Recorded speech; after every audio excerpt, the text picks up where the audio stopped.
मातृपितृ चरण कमलेभ्यो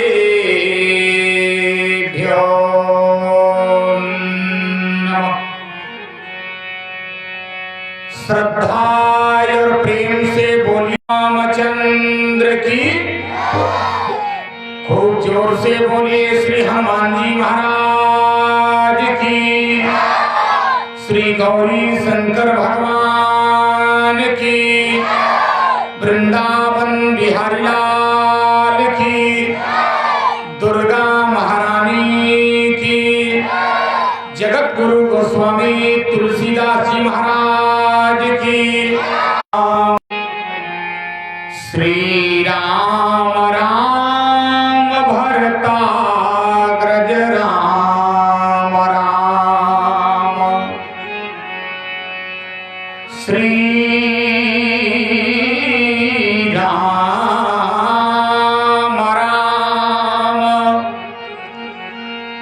रण कर कस राम राम। पुरपतिं भज विश्वनाथं। यत्र यत्र रघुनाथ कीर्तनं तत्र तत्र कृतमस्तकाञ्जलिं। बाष्पवारि परिपूर्ण लोचनं मारुतिं नमत राक्षसान्तकम्। कासाय शोभि कमनीयवरं त्रिदण्डं। सीनेश योगी पद पंकज भृंगराजं। वैकुंठनाथ चरणाम्बुज सत्चित्तं। लक्ष्मी प्रपन्न यतिवर्यमहं प्रपद्ये। जयति जयति मां शारदे विनती हो स्वीकार। वीणा को झनकारती श्री मानस भवन पधार। जड़ चेतन जग जीव जत सकल राममय जाने। वंदन सबके पद कमल सदा जोरि जुग पानी।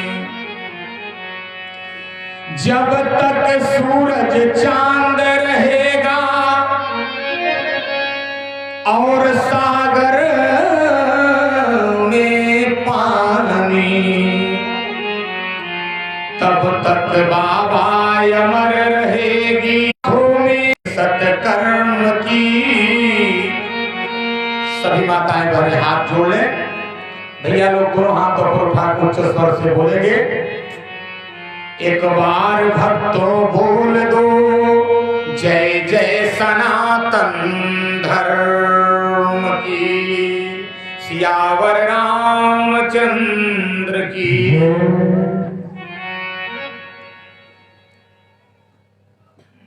के चरण जिनके द्वारा आप भजन संध्या का कार्यक्रम कर रहे थे, हमारे आदरणीय श्री विजय द्विवेदी जी, भाई संदीप जी, भाई इसराइल जी एवं हमारे अभिन्न हृदय जो इस क्षेत्र से जाकर के भारत के विभिन्न मंचों पे इतने शांति का परिचय देकर कथा सुन रहे देश के होनहार कर्णधार नन्हे नन्हे बच्चे एवं बच्चियां, इस श्री रामचरितमानस सम्मेलन के समस्त पदाधिकारी वृंद, सबके श्री चरणों में बालक का हार्दिक अभिनंदन वंदन नमन। आइए हम कुछ कहें, आप कुछ सुने। उसके पूर्व मानस मंच की मंजूर परंपरा का निर्वहन करते हुए मन एवं श्री कृष्ण से पूछा, प्रभु युद्ध तो ठन गया है, हम कौरव पांडव कल से लड़ेंगे, लेकिन एक बात बताओ, इस युद्ध में विजयी कौन होगा? कृष्ण भगवान ने मुस्कुराते हुए कहा, तुम लोगों को मालूम नहीं, सत्यमेव जयते, जहां सत्य होती है उसी की जीत होती है, जय होती है। तो भीम जी जरा से मोटे बुद्धि के, शरीर भी मोटा, तो भीम जी ने ऐसा उपाय बता दो, ऐसा प्रमाण दे दो कि हम जान जाएं कि कौन जीतेगा। तो भगवान श्री कृष्ण ने कहा, भीम इसके लिए तुम, कहा महाराज आदेश कीजिए। कहा कुरुक्षेत्र के मैदान में जहां कल से युद्ध प्रारंभ होने वाली है, तुम आज रात को जाकर रात भर कुरुक्षेत्र के मैदान में पहरा दोगे, उसके बाद तुम्हें बात पता चल जाएगी। भीम जी अपना गदा लिए सावधानी से सुनना, और कुरुक्षेत्र के मैदान, वो सियार बहुत दिनों से भूखे थे। कुरुक्षेत्र के मैदान के एक कोने में एक लाश पड़ी थी। जब सियारों ने देखा लाश 100,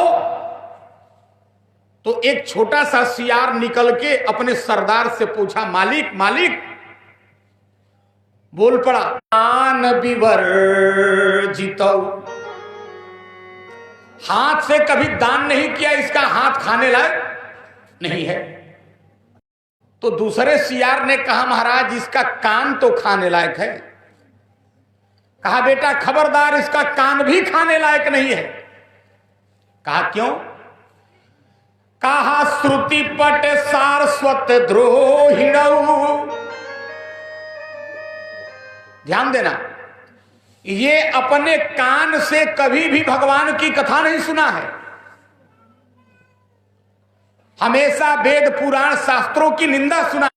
कहा आज तक अपने पैर से चल के ये कभी सत्संग में, तीर्थ में, कथा के पंडाल में नहीं गया। पादौ न तीर्थम गतौ, इसका पैर तीर्थ में आज तक नहीं गया, इसलिए इसका पैर भी खाने लायक नहीं है।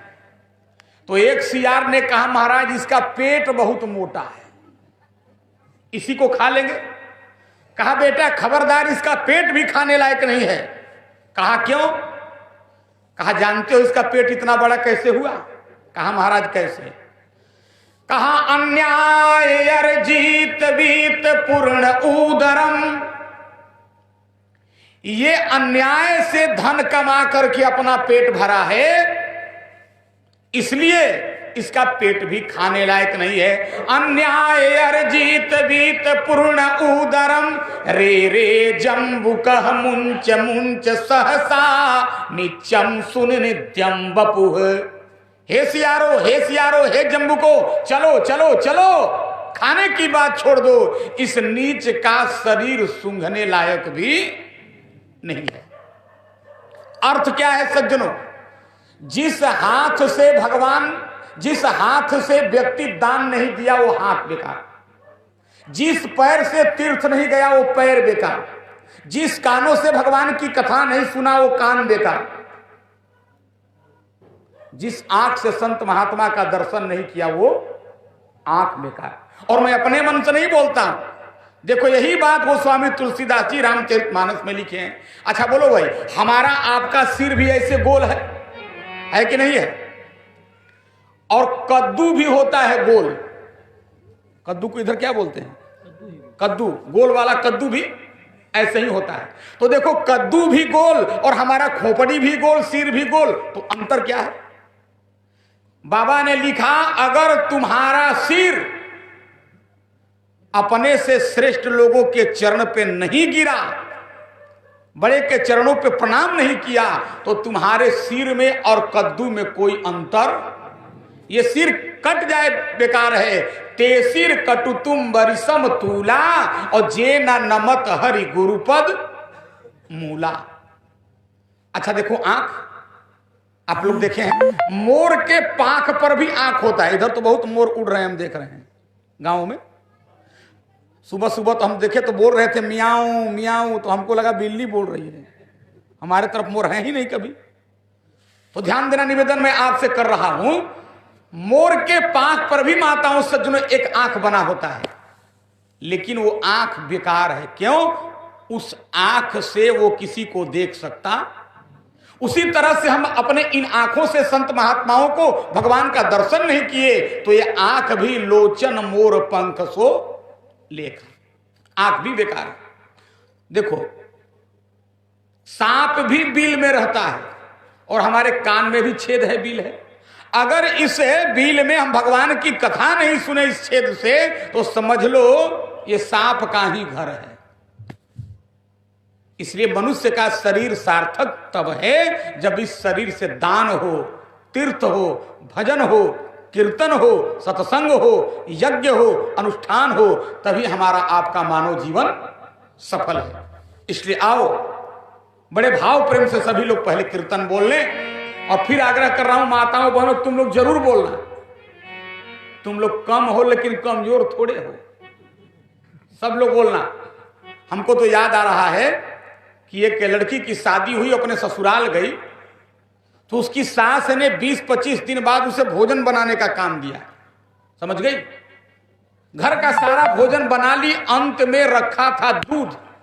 दूध को जैसे गैस पे ले गई गर्म करने के लिए, संजोग बिगड़ा था, दूध फट गया। जैसे दूध फटा दौड़ के आई अपने सास के पास और धीरे से बोली अम्मा जी दूध फट गया। सास ने आंख लाल करके कहा चुप। घर में आए 20-22 दिन हुआ और आते आते ससुर भसुर का नाम लेने लगी। उसने कहा माता जी आज तक ससुर जी का नाम नहीं जान पाई हूं। तो नहीं जान पाई हो तो जान ले, तेरे ससुर का नाम है दूधनाथ जादव। कहा आज के बाद नहीं लूंगी। दूसरे दिन फिर भोजन बनाने लगी, सारा भोजन बना ली। वाह भैया जय हो। अच्छा एक चीज हम यहां बहुत बढ़िया देख रहे हैं जिनई में, यहां के लोग माला भी पहिरा रहे हैं और माल भी दे रहे हैं। जहां के लोग माला और माल दोनों देते हैं वो जीवन में माला माल हो जाते हैं। चलो इन सारे लोगों के लिए एक बार ताली बजाकर स्वागत कर दो। बोलो हनुमान जी महाराज की। वाह ये सब पहले थोड़ा हो जाना चाहिए, कोई बात नहीं। बोलिए वृंदावन बिहारी लाल की। तो मैं आपसे चर्चा कर रहा था, बहू दूसरे दिन भोजन बनाने लगी, ध्यान देना माताओं, और अब की बार दूध जैसे गैस पे गर्म करने के लिए रखी, फिर उसका दुर्योग था, फिर दूध फट गया। और अब की बार दूध जब फटा, ये लोग अलग तमाशा कर रहे हैं। पता नहीं कहां से हमारे कथा में इतने जुट जाते हैं। बाहर करो इनको। बोल हनुमान जी महाराज की। देखो अब की बार दूध जैसे रखी गैस पे, फिर दूध फट गया तो दौड़ कर गई अपने सास के पास। तो कैसे कहे दूध फट गया, ससुर का नाम था, तो धीरे से कही अम्मा जी ससुर जी फट गए।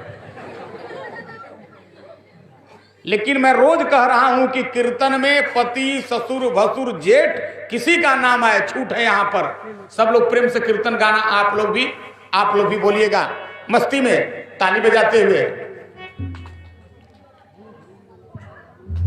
राम जी से नहिया लगाए लियो रे पागल मोरे मनवा, राम जी से नहिया लगाए लियो। सब लोग मिला के पागल मोरे मनवा, पागल मोरे मनवा, पागल मोरे मनवा।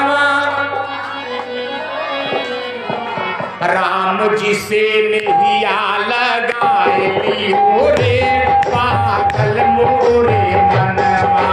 राम जी से नैया लगाए लियो रे पागल मोरे मनवा। राम जी से नैया लगाए लियो रे पागल मोरे मनवा। राम जी से नैया लगाए लियो रे पहली नैया मीरा ने लगाई। पहली नैया मीरा ने लगाई। पहली नैया मीरा ने लगाई। पहली नैया मीरा ने लगाई। क्या किया? अरे जहरा को अमृत बनाए दियो रे पागल मोरे मनवा। जहरा को अमृत बनाए दियो रे पागल मोरे मनवा। अरे राम जी से नैया लगाए लियो रे पागल मोरे मनवा। राम जी से नैया लगाए लियो रे पागल मोरे मनवा। दूसरी नैया हनुमान ने लगाई। दूसरी नैया हनुमान ने लगाई। दूसरी नैया हनुमान ने लगाई। दूसरी सोने की लंका जलाए दी। अरे सोने की लंका जलाए दियो रे पागल मोरे मनवा। सोने की लंका जलाए दियो रे जय हो मोरे मनवा। अरे राम जी से नैया लगाए लियो रे पागल मोरे मनवा। राम जी से नैया लगाए लियो रे पागल मोरे मनवा।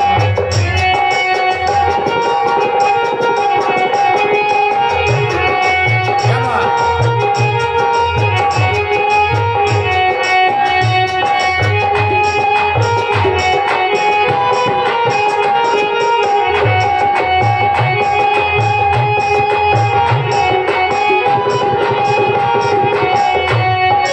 तीसरी नैया शिवरी ने लगाई।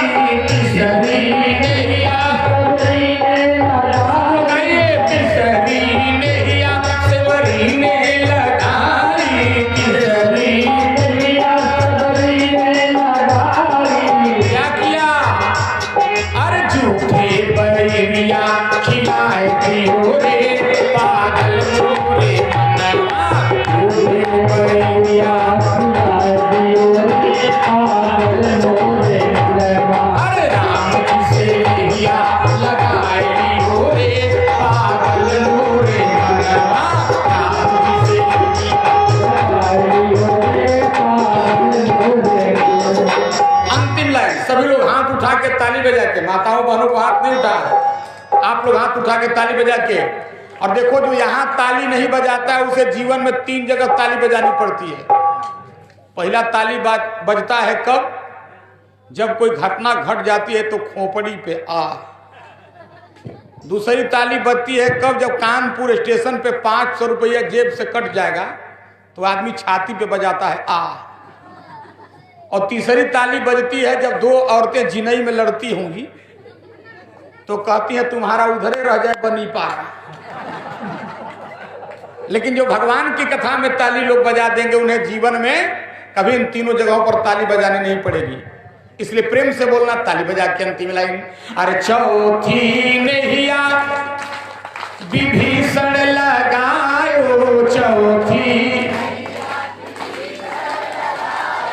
चौथी नैया सुदामा लगायो। चौथी झोपड़ी से महल बनाए दियो रे पागल मोरे मनवा। झोपड़ी से महल बनाए दियो रे पागल मोरे मनवा। अरे राम जी से नैया लगाए दियो रे पागल मोरे मनवा। राम जी से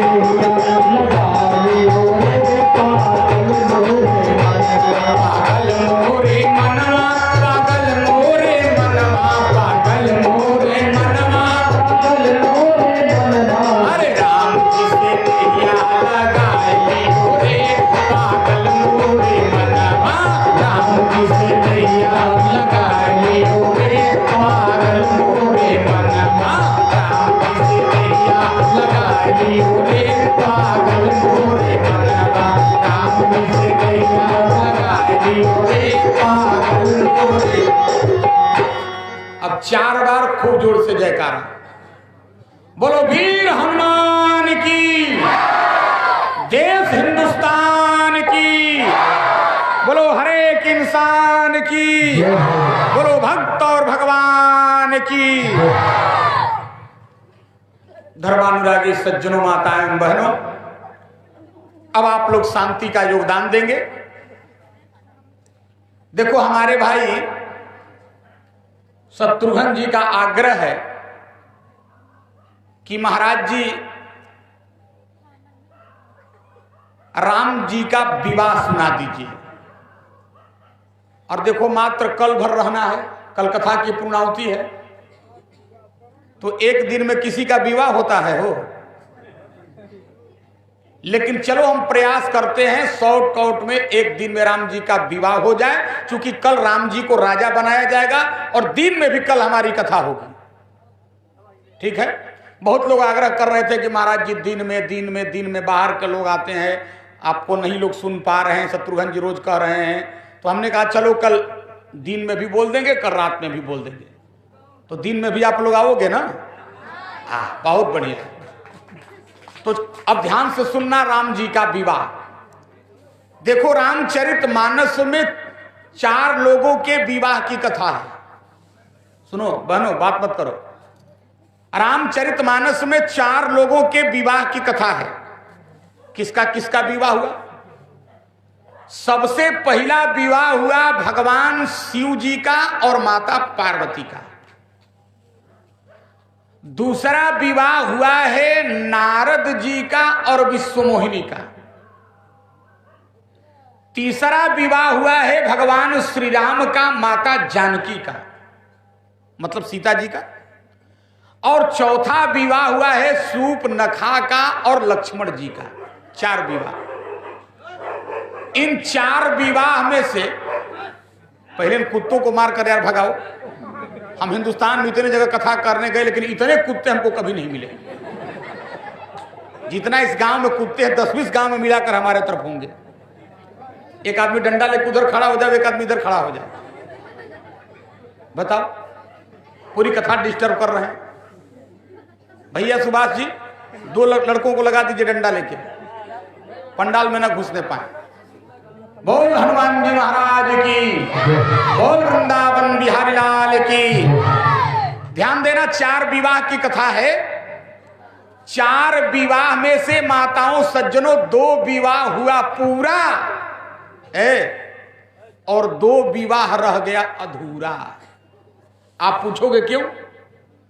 तो देखो, जिस विवाह में कोई अगुआ था, माध्यम था, मीडिएटर था, वो विवाह पूरा हो गया। और जिस विवाह में लड़का लड़की अपने से विवाह करने के लिए चले गए, वो विवाह अधूरा रह गया। प्रमाण मैं आपको दे दूं। देखो, शंकर जी के विवाह में नारद जी अगुआ थे, मीडिएटर थे, माध्यम थे, विवाह पूरा हो गया। राम जी के विवाह में विश्वामित्र बाबा अगुआ थे, विवाह पूरा हो गया। अच्छा बोलो, सूर्पनखा के विवाह में कौन अगुआ था? ये अपने से अपना विवाह करने के लिए चली गई। 2 मिनट का दृश्य देख लो। कहां? पंचवटी में भगवान श्री राम बैठे हैं, बगल में सीता जी बैठी हैं, और पंचवटी के गेट पे लक्ष्मण जी धनुष बाण लेके पहरा दे रहे हैं। और ये पंचवटी जानते हो कहां है? यह पंचवटी है महाराष्ट्र में। इसी को बोलते हैं आज की तारीख में नासिक। क्यों? जहां सूर्पनखा की नाक कटी थी, तो नाक का संस्कृत होता है नासिका, इसीलिए उस जगह का नाम पड़ गया नासिक। तो देखो, पंचवटी में भगवान श्री राम बैठे हैं, बगल में माता जानकी बैठी हैं। पंचवटी के दरवाजे पर लक्ष्मण जी धनुष बाण लेके पहरा दे रहे हैं। और याद रखो, सूर्पनखा 60,000 बरस की बुढ़िया थी। कितने दिन की? 60,000।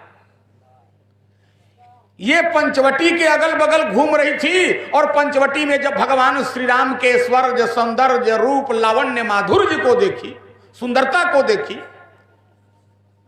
तो 60,000 बरस की बुढ़िया राम जी को देख के राम जी से मिलने के लिए झट से ब्यूटी पार्लर में जाके 16 बरस की गुड़िया बन गई।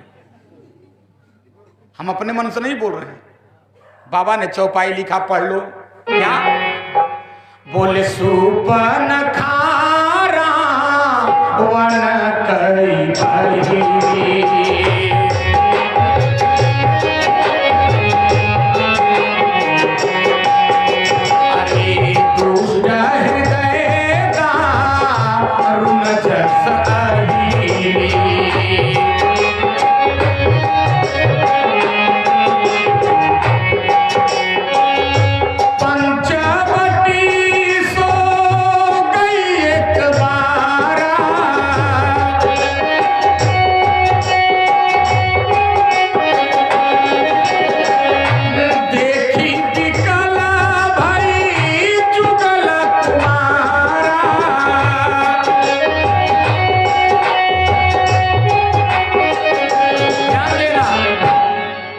बात और सुन लो।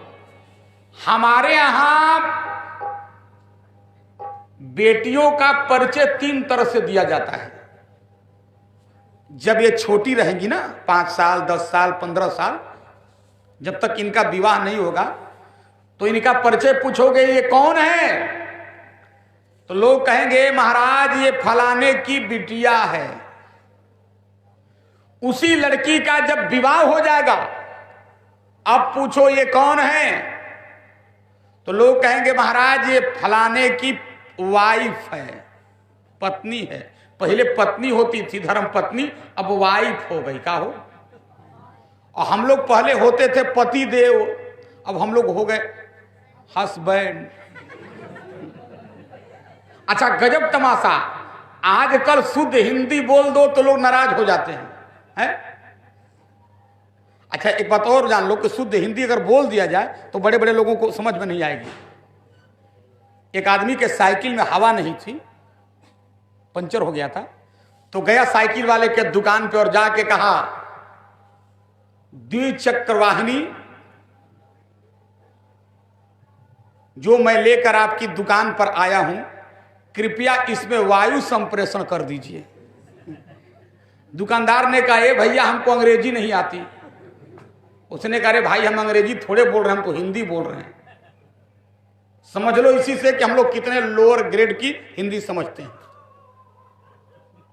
तो मैं आपसे चर्चा कर रहा था, देखो एक प्रोफेसर साहब का विवाह जो हो गया, एक गांव की पढ़ी लिखी देहाती लड़की मानो थी, उससे हो गया। पढ़ी लिखी थी लेकिन गांव देहात की रहने वाली थी। तो एक दिन प्रोफेसर साहब ने उससे पूछा एक बात बताओ, जब तुम्हें किसी सभा सोसाइटी में लेकर चलूंगा, कोई पूछेगा ये आपके कौन हैं, तो क्या जवाब दोगी? गांव की बिटिया थी, उसने कहा कह देंगे ये मेरे पति देव हैं।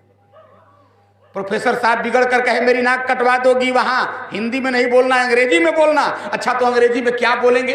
प्रोफेसर साहब ने कहा रट लो, जब कोई तुमसे पूछेगा तो कह देना ये मेरे हस्बैंड हैं, मैं इनकी वाइफ हूं। अब बेचारी रटना शुरू कर दिया, रोटी बना रही है और रट रही है ये मेरे हस्बैंड है, मैं इनकी वाइफ हूं। कपड़ा धो रही है और रट रही है ये मेरे हस्बैंड है, मैं इनकी वाइफ हूं। लेकर चले गए जिस सभा में लोग बैठे थे, एक सज्जन ने अचानक पूछ ही दिया ये आपके कौन हैं? तो हमारे यहां कहा जाता है रटा हुआ बुद्धि जो है वो 2.5 मिनट काम करता है। तो वो बात भूल गई और उसने कहा ये मेरे हैंड पंप हैं, मैं इनकी पाइप हूं। अब बताओ, ये मेरे हैंड पंप है, मैं इनकी पाइप हूं। निवेदन मैं आपसे कर रहा हूं, सावधानी से सुनना। विवाह होने के बाद लोग कहेंगे ये फलाने की पत्नी है, और उसी लड़की को विवाह के बाद जब 2 बेटा हो जाएंगे तो अब परिचय पूछा जाएगा ये कौन है? लोग कहेंगे महाराज ये फलाने की मां है। क्यों भाई, होता है कि नहीं है? हम अपने मन से नहीं बोल रहे हैं। देखो हमारे यहां पार्वती जी का परिचय दिया गया है, पुष्पवाटिका प्रसंग पढ़ना, उसमें क्या लिखा गया है? कहा जय जय गिरिवर राज किशोरी। जब छोटी है तो हिमाचल की बेटी हैं, अब बड़ी हो गई, शंकर जी से विवाह हो गया, तब कहा जय महेश मुख चंद चकोरी। ये शंकर की पत्नी हो गई। अच्छा, जब कार्तिक गणेश पैदा हो गए तब परिचय बदल गया, जय गजबदन खड़ानन माता। लेकिन रामचरितमानस पढ़ो, सुपनखा का परिचय किसी के बेटी के रूप में नहीं दिया गया है, किसी के पत्नी के रूप में नहीं दिया गया है, किसी के मां के रूप में नहीं दिया गया है। डायरेक्ट तुलसी बाबा ने लिखा, सुपनखा रावण कई बहिनी और दुष्ट हृदय दारुण जस अहिनी। पंचवटी सो गई एक बारा और देखी बिकल भई जुगल कुमारा। और हाथ जोड़कर एक प्रार्थना कर दूं, देखो भगवान को देखने के बाद जीव के अंदर से उपासना छलकना चाहिए। लेकिन सुपनखा ने जब भगवान दोनों भाइयों को देखा, माताओं सज्जनों, तो उसके अंदर से उपासना नहीं बल्कि वासना छलक पड़ा, और उसी वासना के वजह से 60,000 वर्ष की बुढ़िया रूप बदल के 16 वर्ष की गुड़िया बन गई। ठीक है, और देखो सुंदर रूप बना के भगवान के पास आई। बाबा ने चौपाई लिखा, आप उसी स्कूल पकड़ लीजिए। बाबा ने चौपाई लिखा, रुचिरा रूप धारी प्रभु बहजाई।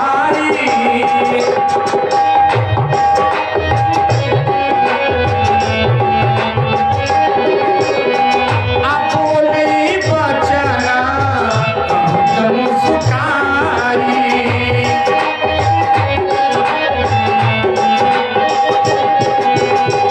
रुचिर रूप धरे प्रभु बहजाई।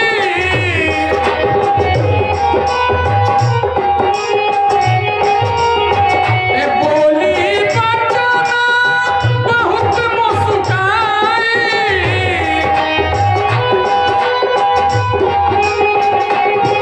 ध्यान देना, 16 वर्ष की गुड़िया बन के आई और बड़े बड़े नाखून घुमा के राम जी के पास आके राम जी को प्रणाम नहीं किया।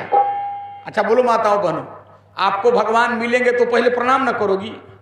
ये गई तो प्रणाम नहीं की, ये बड़े बड़े नाखून घुमा के अंग्रेजी में मुस्कुरा के बोली, hello mister Ram, I am most beautiful girl in the world in present time. इसी का ट्रांसलेशन गोस्वामी जी ने किया है। क्या बोली? बोली तो सम पुरुष नामो सम नारी।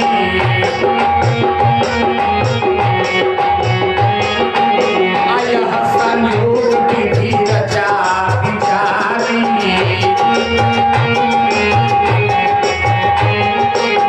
तो सम पुरुष नमो सम नारी।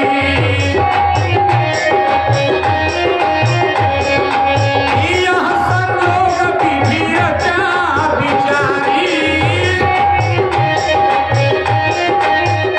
ध्यान देना, मुस्कुरा के बोली, आपके जैसा कोई पुरुष नहीं और मेरे जैसी कोई नारी नहीं। विधाता ने बहुत बढ़िया संजोग कर दिया, हम दोनों को एक जगह मिला दिया। राम जी का इसका मतलब ध्यान से सुनना। सुपनखा ने कहा, मैं अपने जीवन में बहुत लड़कों को देखी।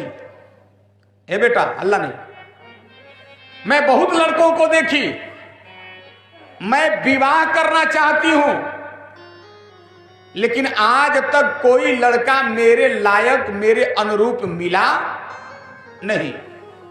इसलिए ताते अब लगी रहे हूं कुंवारी, इसीलिए मैं अभी तक कुमारी घूम रही हूं।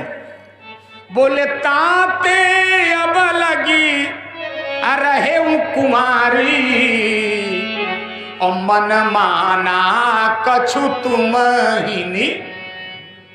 आपको देखकर मेरा मन कुछ मान गया, मैं आपसे विवाह करने आई हूं। तो एक बात सुन लो जी, नहीं वालों, व्यक्ति के दो चीज से व्यक्ति के खानदान का पता चलता है। व्यक्ति के वस्त्र से व्यक्ति कपड़ा कैसा पहना है, उसके कपड़ा से उसके खानदान की पता चल जाएगी। सभ्य घर का लड़का रहेगा, बढ़िया पैंट, बढ़िया शर्ट, बढ़िया घर की बेटी होगी तो सभ्य कपड़ा पहनेगी। और एक बात आपको बता दूं, दोष बेटियों में नहीं होता है। ये बेटियां आज अधनंगी बाह की कपड़ा पहन के चलती हैं, अंग प्रदर्शन करने वाली कपड़ा पहन के चलती है, इसमें दोष इनका नहीं है। देखो, जब ये अपने बाप से पैसा मांगती है और बाप इनको भरपूर पैसा देता है, बेटी जाओ बाजार से कपड़ा खरीद लो, और ये रूरा बाजार में जाके, कानपुर शहर में जाके अधरंगी बाह के कपड़ों को खरीद के लाती है, अंग प्रदर्शन वाले कपड़ों को खरीद के लाती है, और उसी कपड़े को पहन के जब बाप के सामने निकलती है तो आज का एडवांस बाप अपने बेटी को देख के हंसता है और समझता है हम लोग एडवांस सोसाइटी के हैं। मैं तो कहा करता हूं, ऐसे बाप को अपने बेटी को अधनंगी बाह के कपड़ों में देख के, अर्धनग्न कपड़ों में देख के, अंग प्रदर्शन वाले कपड़ों को पहन के देख के हंसना नहीं चाहिए, बल्कि चुल्लू भर पानी में डूब के मर जाना चाहिए और उस बेटी से प्रश्न करना चाहिए, बेटी हमने तुम्हें पैसा भरपूर दिया था तो कपड़ा अधूरा क्यों खरीद करके लाई? हमने तुम्हें पैसा भरपूर दिया था तो कपड़ा अधूरा क्यों खरीद के लाई? लेकिन देश का दुर्भाग्य, आज एडवांस सोसाइटी वाले मुस्कुराते हैं अपने बेटियों को देख के, और आज के समय में जो जितना नंगा हो उसको उतना ही एडवांस समझा जा रहा है। बताओ, हम अब संस्कृति के दौर से गुजर रहे हैं, हम भारतवासी कहां थे और कहां पहुंच गए। चर्चा मैं आपसे कर रहा हूं, ध्यान से सुनना। क्या बता रहे थे वो? हैं? वो तो हम बता ही रहे थे, कथा कौन कह रहे थे? हाँ, बोल हनुमान जी महाराज की। देखो, सुपनखा ने कहा आपके जैसा कोई पुरुष नहीं, मेरे जैसी कोई नारी नहीं, आज तक मैं इसीलिए कुंवारी घूम रही हूं। आपको देखकर मेरा मन कुछ भर गया, मैं आपसे विवाह करना चाहती हूं। तो राम जी ने कहा हमसे विवाह करने आई हो? कहा हाँ। तो मैं बता रहा था, व्यक्ति के दो चीज से उसके खानदान का पता चलता है। व्यक्ति के वस्त्र से, बढ़िया घर का लड़का होगा बढ़िया कपड़ा पहनेगा, और खानदान गड़बड़ होगा तो 8 जगह से फटा वाला जींस पहनेगा। बुरा मत मानना, हमारा कहना काम है। और व्यक्ति के वाणी से व्यक्ति बोलता कैसा है, उससे उसके खानदान का पता चलता है। बढ़िया परिवार का लड़का होगा, संस्कारी परिवार का, जी भैया जी, महाराज जी, गुरुदेव, ऐसे बोलेगा। सुपनखा ने कहा आपके जैसा कोई पुरुष नहीं, मेरे जैसी कोई नारी रही, आज तक मैं इसीलिए कुंवारी घूम रही हूं, मेरे लायक कोई वर नहीं मिला, दूल्हा नहीं मिला। तो राम जी बात से पकड़ लिए मामला कुछ गड़बड़ है।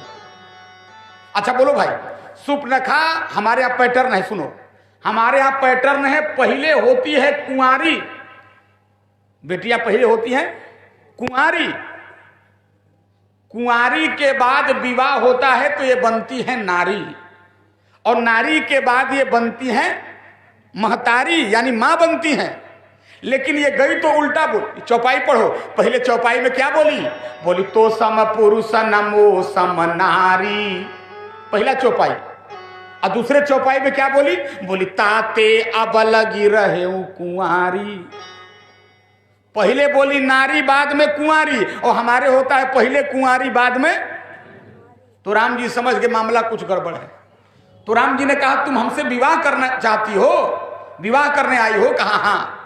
बगल में माता सीता जी बैठी थी, तो सीता जी के तरफ ऐसे अंगुली से इशारा करके राम जी ने कहा सुपनखा सीता ही चिताई, अरे कही प्रभु बा अहि कुमार मोर लघु भ्राता।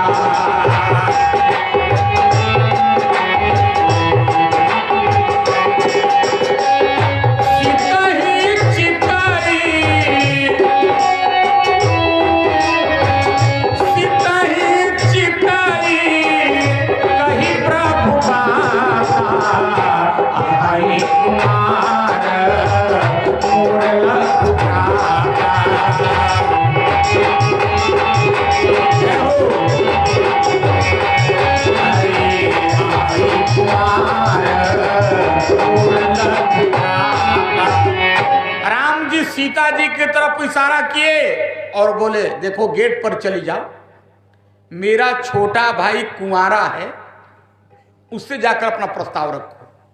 और एक बात सुनो, अच्छे लोग बैठे हो। अच्छा, राम जी सीता जी की तरफ क्यों इशारा किए? इसका कई कारण है, लेकिन उतना समय नहीं, एक दो कारण सुन लो।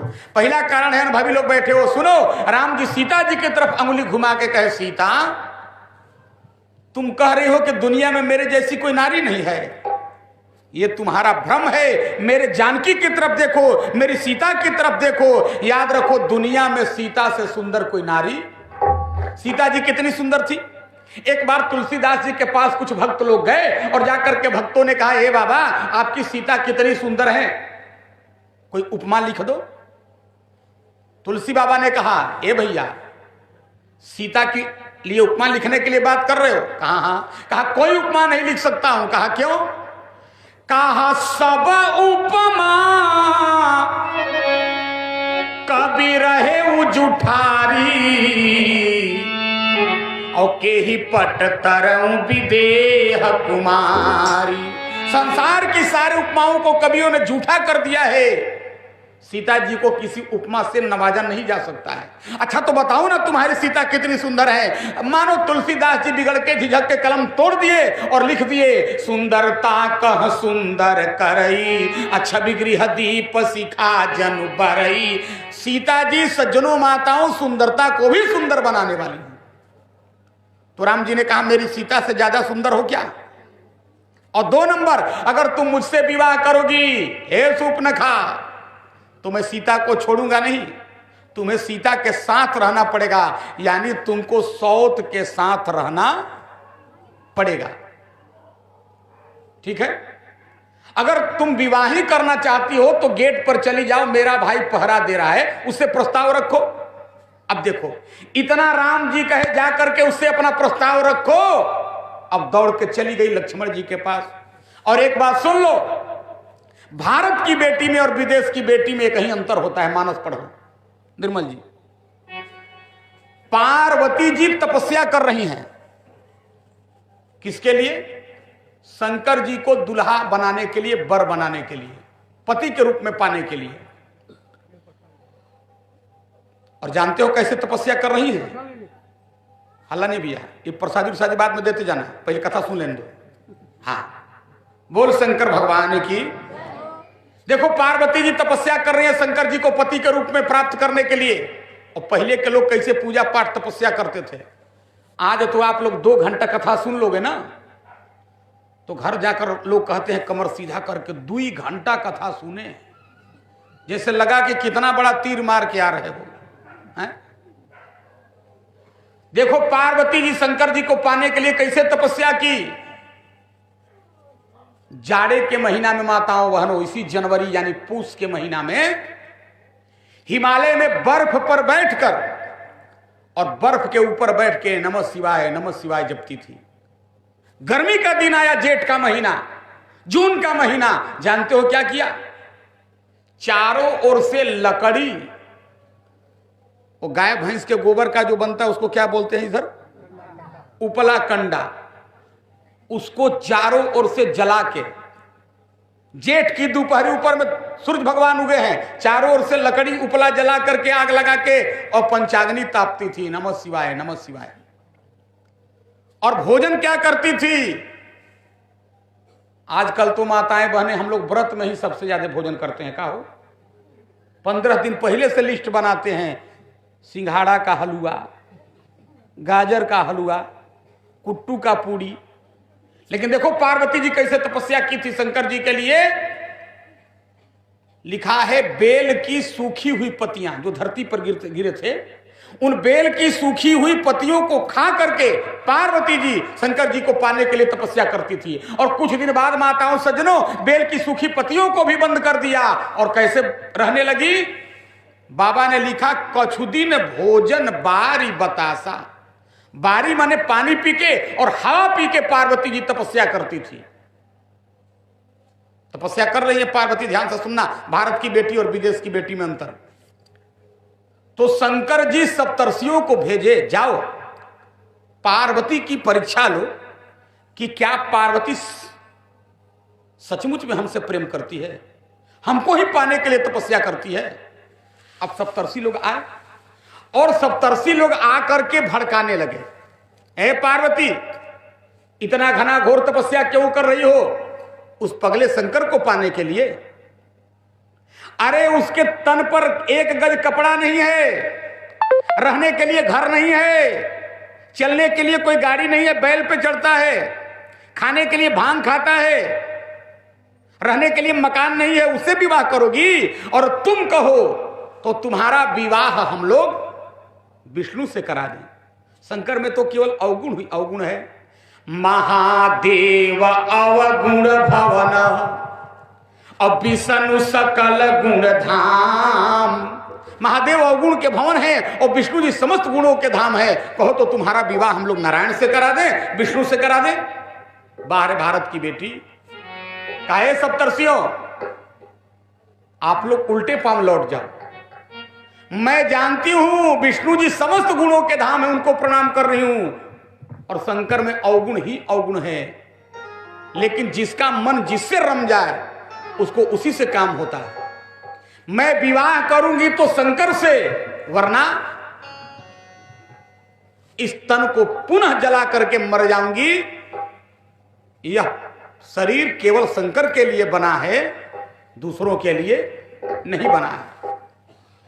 क्या बोल पड़ी, चौपाई पढ़िए। जन्म कोट लगी रगारा